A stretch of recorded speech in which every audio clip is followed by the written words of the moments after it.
Good evening, everyone, and welcome to Timeshare Talks. I'm your host tonight, John Raymond, along with Wayne Robinson, Irene Parker, and Ron Roberts with Legacy Solutions. Little background, I've been a timeshare resale broker for over 20 years now. I currently own a few timeshares myself. I love using them, and I've helped hundreds of people buy and sell their own timeshares. Wayne Robinson's the author of an awesome book, Everything About Timeshares. Current owners and people interested in buying a timeshare should really buy his book. It's packed full of great information. Irene Parker is an independent writer, and she's been a timeshare owner for over 35 years and has helped many owners figure out how to sell theirs. The purpose of Timeshare Talks is to educate and promote a viable secondary market for timeshares and to bring attention to the oral representation clause that's been the source of tragedy for many families.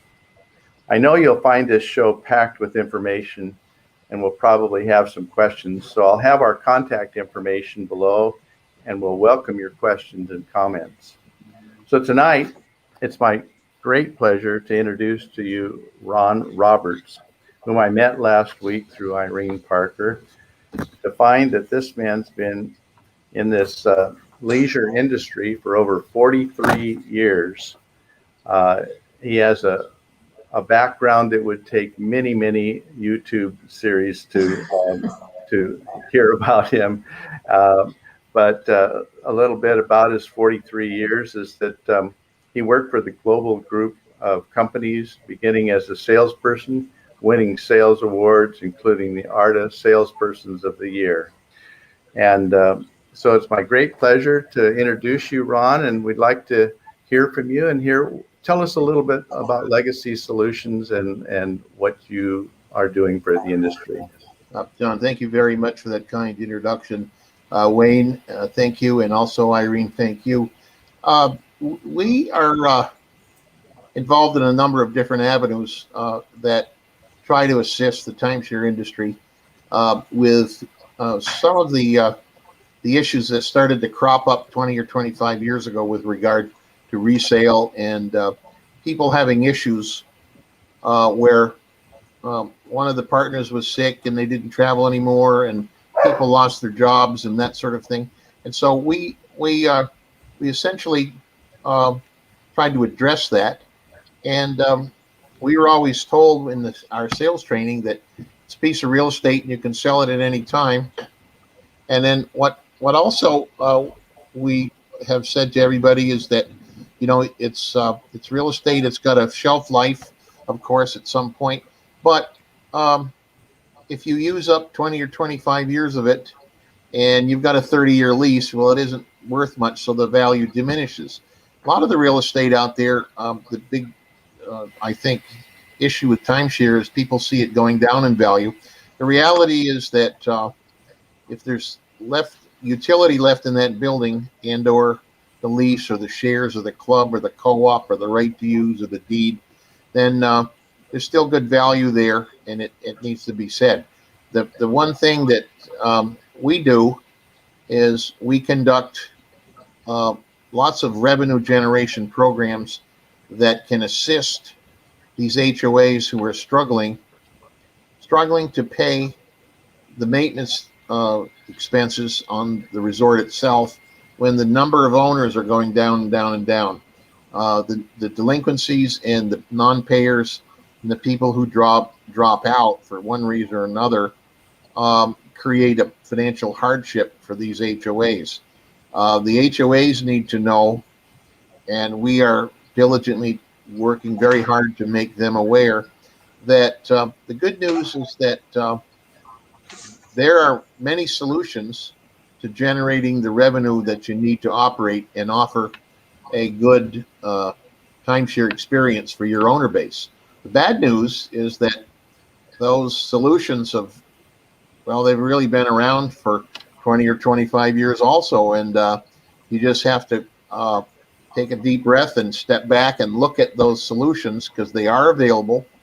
They're available for virtually any HOA. And before these HOAs get to a point where it's not financially viable or they're declaring bankruptcy, we'd like to hear from you and we'd like to try to help. There's many programs that generate that revenue and numbers of programs that will surprise a lot of HOAs and on-site managers that perhaps they are not been aware of. Okay? And our article that we wrote for the trades back a year ago addresses some of that, and I think there's a link on that, isn't there, Irene? Yeah, we'll have that tomorrow with the YouTube link. The link is there, but we reset those revenue programs so that these HOAs can generate revenues that they never thought possible, and really rid themselves of the dead inventory that sits on their books that they haven't been able to rent or haven't been able to sell or can't sell or don't believe that they can sell. So that's essentially what Legacy Solutions does. Sage Marketing Group is a retail contract sales and marketing company, and the process is one where it involves a phone call, and once you call us, we'll be able to explain to you what sort of programs might be available to help you with regenerating revenue that you might not know that you could have.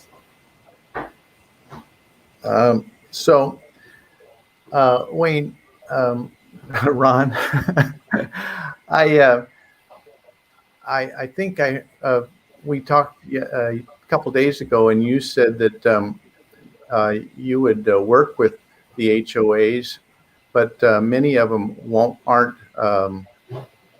interested, and there's a reason for that. And I wondered if you could address that. Yeah, there are perhaps over the last couple of years since we started Legacy, we've come across many HOAs and management companies and managers in these resorts, and we hear a collection of 3 or 4 different objections. I think some of them are very basic stuff where the president or the vice president, maybe a retired dentist or a barber, say the original salesperson that I spoke to, he was a little pushy and I didn't like him, and I don't like sales timeshare people around, therefore I don't want anybody around. And so they dismiss the possible solutions that we have because of their reticence to have another timeshare salesman around. And I guess I understand that.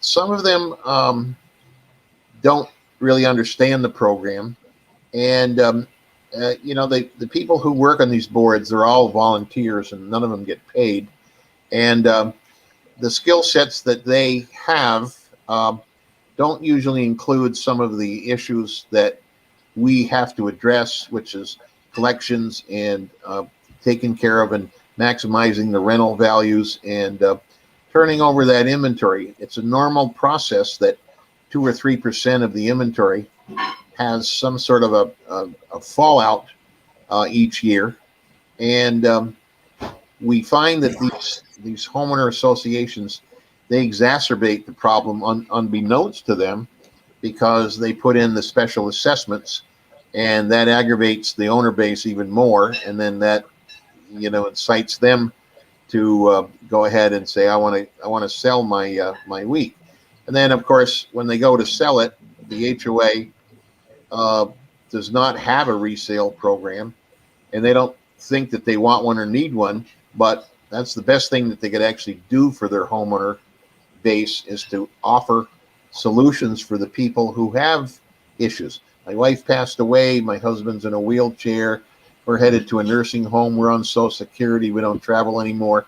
I hear it all the time, and we do some resales for a project down in Key West, and it's fairly sad, but most of the management companies and the HOAs are simply don't believe that it can be profitable. Yet the reality is that resales generate quite a lot of revenue.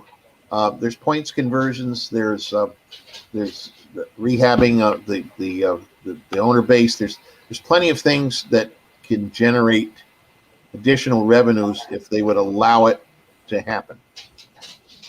So Wayne, did you have some questions that you thought up to ask Yes. Ron? Why are the HOA so resistant towards resale? What is their fear? Well, I think part of it is they're first of all, they're volunteers, and their skill sets in some of these HOAs, they don't have much of a understanding of how it works. But so when you talk about points conversions, they say, "What's that?" And when you say, "Well, you're a resort that has weeks, you're approved to go to points," and they say, "What are points?" And you try to explain that. An owner is going to be much happier if they're a points owner rather than a fixed week owner. And that's opposite what you said, Wayne, before the other week. Well, most of the people like points. Well, because of the flexibility. Yeah, and the first timeshare week I ever bought, I had to go to that specific resort in that particular week, that exact time every single year. And nowadays, people don't really know when their vacation is going to occur, and they want the flexibility of having points or having full flex. A resort that I own down in Florida and down in Key West, I can show up at the resort any one of 52 weeks at any time, whenever I want, as long as I book and reserve it. So, okay, but the deeded week, you still have floating weeks. You can convert that deeded week to a floating week. Also, you can give it to the exchange company. Yeah, that's correct. My argument is that if you have a deed, you actually own a piece of real estate. When you have points, you don't control. You can't control what you have. There's no stability there. You understand what I'm saying? Yeah, the difference. And, I suspect that that there's people who don't like points, and there's people who don't like fixed weeks. And in the end, deeded weeks can be converted to full flex. And typically, there was a push on 45 years ago to convert everything to a deed, and so we chopped it into 52 tiny deeds and we sold them a deed. The reality is that something happens with that owner, the wife passes away or the husband's in a wheelchair, it becomes difficult to go through the judicial time and expense to get that week back unless they're fully willing and able to deed it back to you. So nowadays, what's happening in a lot of these resorts is they don't issue deeds anymore. They put them in a trust, and the trust issues a certificate of beneficial interest that comes out of that trust. So there's a lot of discussion about whether people like fixed weeks, floating weeks, deep points, or weeks. Personally, I prefer.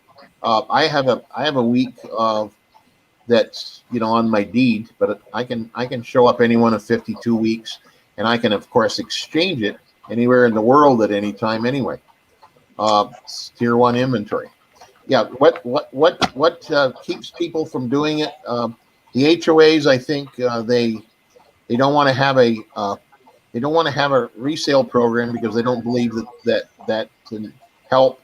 They don't want to be bothered with it, and they perceive it as just a difficulty that they don't want to take on. But the reality is that they've got to do that. Well, and I'd like to add Are you offering to take it on for them? In other words, you make a call to them and you're going to tell them, we take care of everything. All you have to do is allow us to come in and do what we need to do. Do they give you a list of the owners to contact? If the HAO members are volunteer, obviously they were voted in. So what are your options? Yeah, well, the way that it works best is if they allow an on-site presence. And if they will allow an on-site presence, we can usually put one, maybe two people in there. And those people can take all the check-ins, RCI or interval. They can take the renters, they can take families, they can take the owners, and they can do the add-ons, upgrades, reloads, referrals, and they can generate, half a dozen or a dozen sales a week, okay, that take that inventory, that's dead inventory that does not produce. Maybe they've got a certain small percent, 30 or 40% of it that they rent. But if you do the arithmetic behind having inventory fully sold out and fully producing maintenance fees, that's far better. I have resorts that I'm talking to, they have 6,000 dead weeks. I mean, 6,000 weeks. How much of a loss at $900 a week in maintenance fee does that represent every single year that goes on? And of course, they attempt to rent it, and maybe they rent 30-40% of it, 50, sometimes 50. But the reality is they never make up the maintenance fee that they could have had they had all the inventory sold.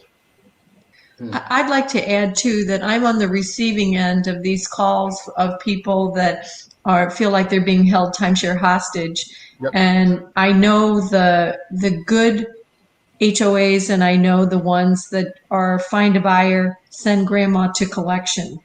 Oh. And the people that call me are mostly, many are in their 60s, 70s, 80s, at least 10 in their 90s. There's never been a bill they haven't paid. They all have 800 credit scores. They've never said the word default, and yet there's never been a product that they're not allowed out of.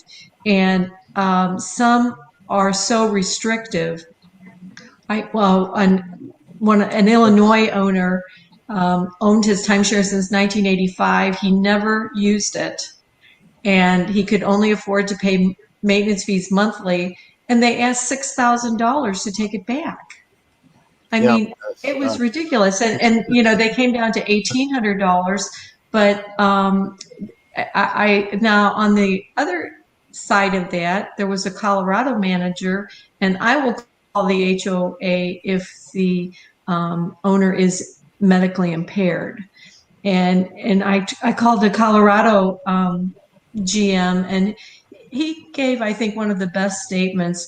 We have to do what is morally correct and fiscally responsible. And I think if the industry would admit there's a problem, I attended a legislative workshop in 2019 where an industry lobbyist said all resorts have a dissolution policy, every single one. And that's just not true. They may say they do, but when the owner calls, they'll say, find a buyer. I'll give you just one quick story. Is Dorothy called me. She was 90 years old, lived in independent living, didn't drive, fell on her face, broke her jaw in 3 places, couldn't afford the maintenance fees. So I called the resort, and they said, we don't take them back. So I posted on Facebook, you know, she's 90 years old.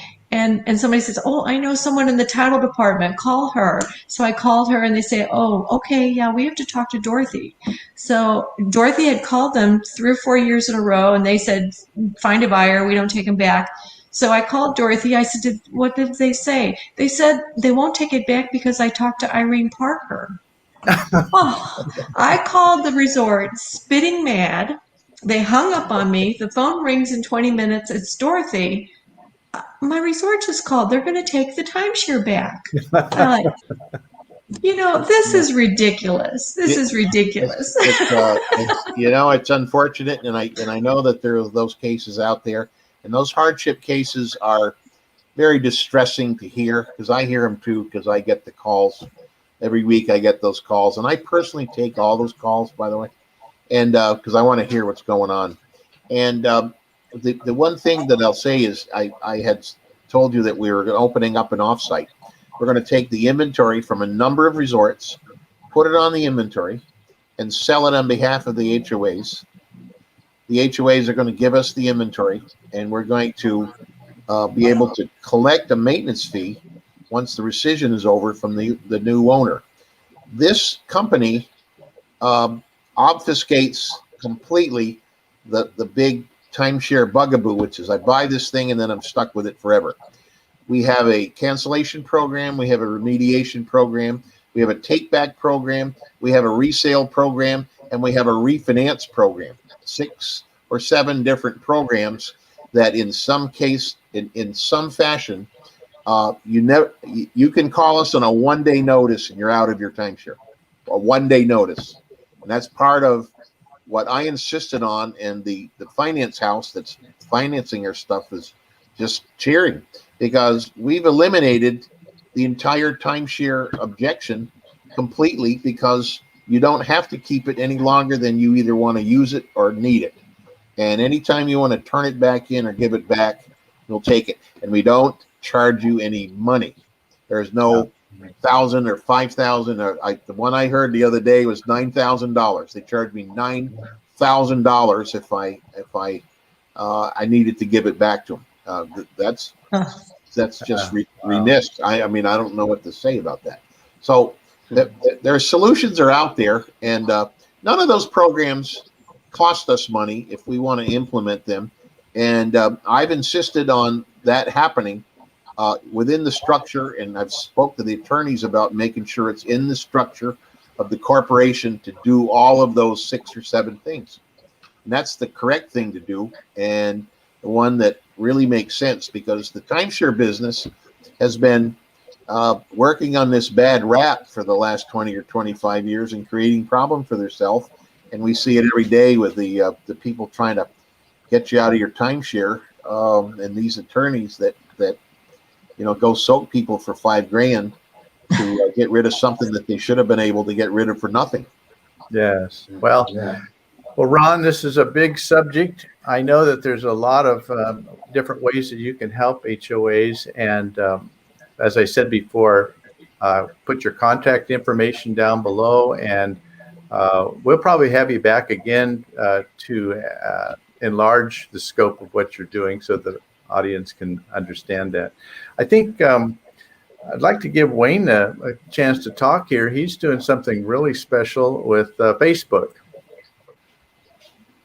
Yes, what we're going to do is, this is all new to me, just like it's new to a lot of you. We're going to put Timeshare Talks on Facebook. So that will help us reach a different audience, a Facebook audience. And what we're going to do is we're going to link that with a YouTube, and also possibly, when I learned something about Instagram, all this helps. I talked to an SEO expert, and he says, as you link all these different social media together, Google likes that. So when they have this web crawler that goes to your site, it likes that you're doing all this stuff, and it brings more people to your site. So that's what I'm going to be working on. Awesome. Fabulous. Looking forward to seeing that for sure. Yes. So, and also I can probably take this conversation, Ron, your business, and link all that together as well. So it's just sort of like a spider web, just to help wherever we can. And, exactly. We want to help out the industry, and eventually, if we do this right, all that consternation that we see out there on the internet about timeshare and how it's the worst thing going, that stuff goes away if we do this right and everybody does their part. Yeah. And to be a resource, because in a few weeks we're going to have Koala on Timeshare Talks, and they're a rental platform. And Ron's complaining he's got all this inventory, and then I talked to the Koala founders, and they're like, we really need inventory. So it's wonderful to have this sharing of information like this. Now, Ron, I have one question for you. This is a question that I should know, but I don't know. Why don't the resorts buy the timeshares back, or just take them back and resell them at market value? Yeah, that's a quite a good question, and it's a befuddlement that I haven't figured out. First of all, they're reticent to have a take back and a buyback program or some sort of thing where you deed it back to them, because the vast majority of them, Wayne, do not have some mechanism to get them to go out the back door. If you take them in the front door and you just hold on to them, what happens is your maintenance fees go down and down and down.